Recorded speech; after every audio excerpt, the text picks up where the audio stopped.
শহুরে কোলাহল ছেড়ে আজ আমাদের গন্তব্য সবুজের মাঝে এক কিংবদন্তি মন্দির প্রাঙ্গণ।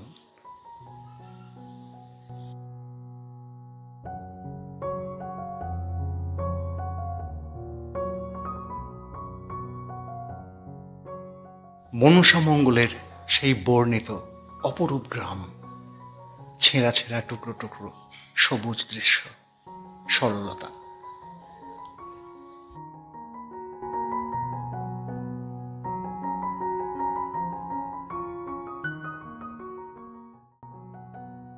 এই সব অপরূপ দৃশ্য দেখতে দেখতে পৌঁছে গেলাম মনসামঙ্গলে বর্ণিত সেই বিখ্যাত মন্দির, জগৎ গৌরী মন্দির।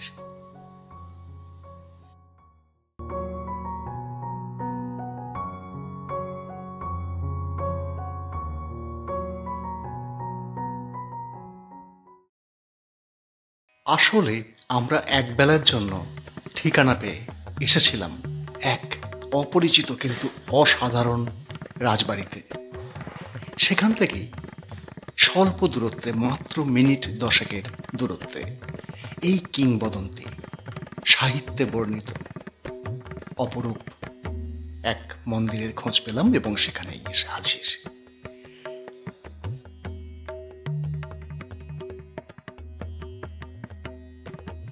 জায়গাটির নাম নারকেলডাঙ্গা। অপূর্ব প্রাকৃতিক পরিবেশের মধ্যে এই গ্রাম।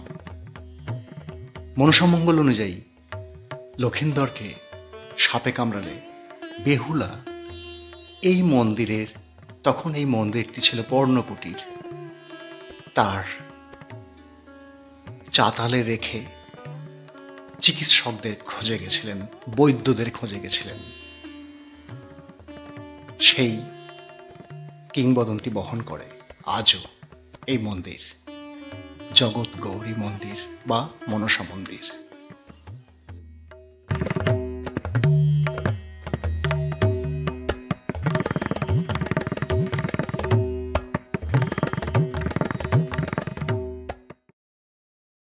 তবে দিন ভালো হলে যা হয় তাই হলো। ওখান থেকে আরেকটি ঠিকানা পেলাম, টোটোয় মাত্র 10 মিনিট জগৎ গৌরী মন্দির থেকে রাখাল রাজা মন্দির। এও একটি বিখ্যাত মন্দির, যার কথা অনেকেই শুনেছেন, আমরাও শুনেছিলাম, কিন্তু অবস্থানটা জানতাম না। আপনাদের সব জানিয়ে দেব। জীবন্ত রাখাল রাজা পেয়ে গেলাম, ক্যামেরায় বন্দি করলাম।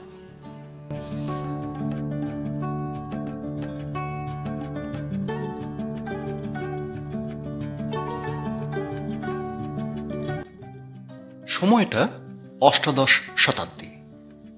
বাংলার মসনদে তখন মুর্শিদ কুলি খাঁ। এই গোপালদাসপুর নারকেলডাঙ্গা, যা এখনকার বৈদ্যপুর পঞ্চায়েতের অন্তর্গত পূর্ব বর্ধমান জেলার, সেখান দিয়েই তিনি যাচ্ছিলেন। হঠাৎ কাঁসর ঘণ্টার আওয়াজ শুনে তিনি এই পর্ণকুটির মন্দিরে চলে আসেন। গাছ গাছালিতে ঘেরা অপূর্ব পরিবেশ, সেখানে তিনি আপ্যায়িত হন, প্রসাদ গ্রহণ করেন এবং 700 বিঘে জমি নিষ্কর তিনি এই মন্দিরকে দান করেন।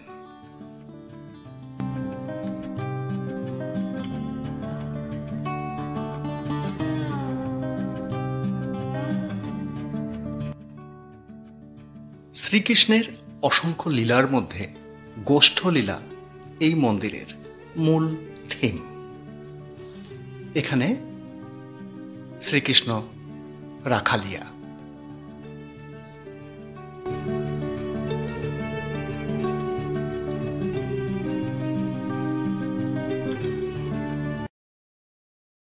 এই মন্দির নিয়ে অনেক লোককথা, গল্পকথা, কিংবদন্তি চালু আছে, যেগুলো এখানে এসে শুনে নেবেন। ভালো লাগতেও পারে, আমাদের কিন্তু ভালো লাগলো। অসাধারণ এই পরিবেশ এবং শীতকালে কিন্তু একটা অপূর্ব পিকনিক স্পট এটা।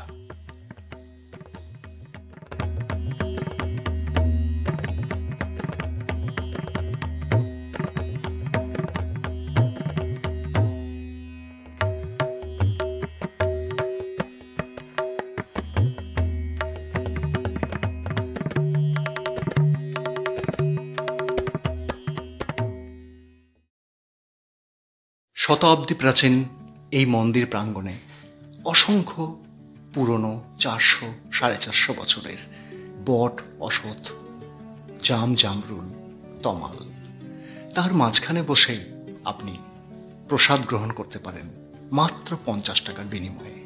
পেট ভরা খাবার শুধু সকাল 11টার মধ্যে মন্দিরে এসে জানান দিলেই হবে।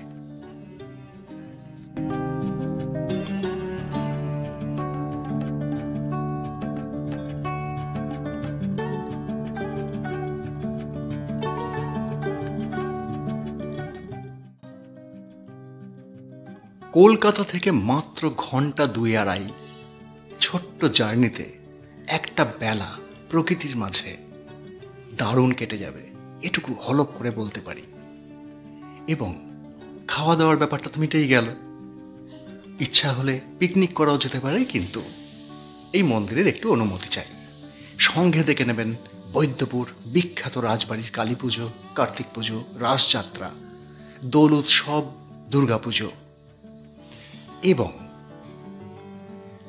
এই রাজবাড়ি নিয়ে, বৈদ্যপুর রাজবাড়ি নিয়ে আমাদের একটা এক্সক্লুসিভ ভিডিও আছে, আমরা এই ভিডিও শেষেই তা দিয়ে দিচ্ছি, যা দেখতে আপনার একটা গোটা দিন লেগে যাবে। সুতরাং চলে আসুন এক বেলার জন্য বৈদ্যপুর।